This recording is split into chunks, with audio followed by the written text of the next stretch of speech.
Good day, sports fan! Did you know that physics is behind every move in your favorite games? That's right! Let's see how it applies in basketball, volleyball, and badminton. That's right, Sakura. Let's kick things off with badminton.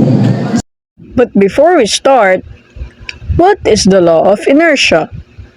This law states that an object at rest stays at rest and an object in motion stays in motion unless acted upon by an external force.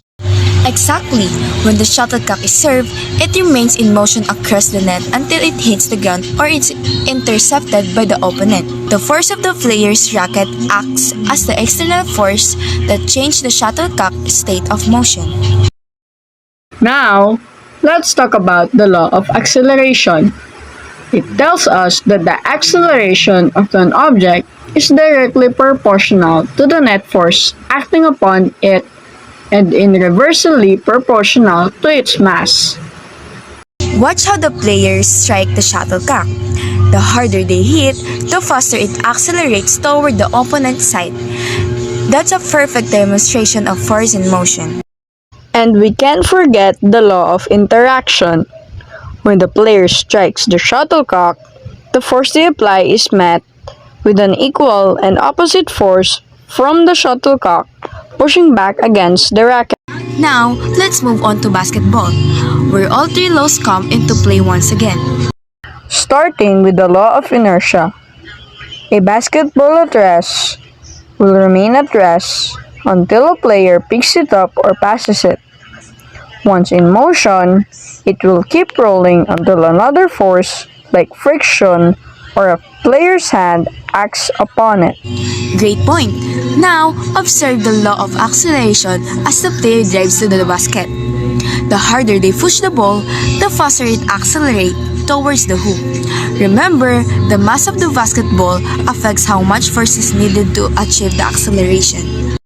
And of course, the law of interaction is evident when a player shoots. As they exert force on the ball to launch it, the ball pushes back with an equal and opposite force.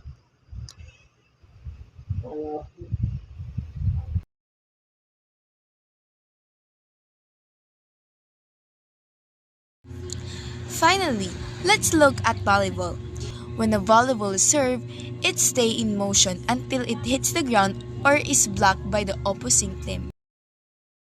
The law of acceleration comes into play when a player jumps to strike the ball. The force they exert on the ground propels them upward, accelerating their body towards the net.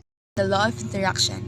When the player strikes the ball, the force they apply is to send it flying, while the ball exerts an equal and opposing force back under the hand. So now, we have Alisa, a volleyball player. Excuse me? Alisa, how do you utilize the law of interaction of your matches? For sure, when I spike the ball, I'm not just using my strength. I'm also aware of how the ball reacts. It's all about that equal and opposite force. If I hit it right, it flies over the net. So, as you watch your favorite sports, always remember that science is happening right before your eyes. Thanks for joining us today. Keep enjoying the game and remember, there's always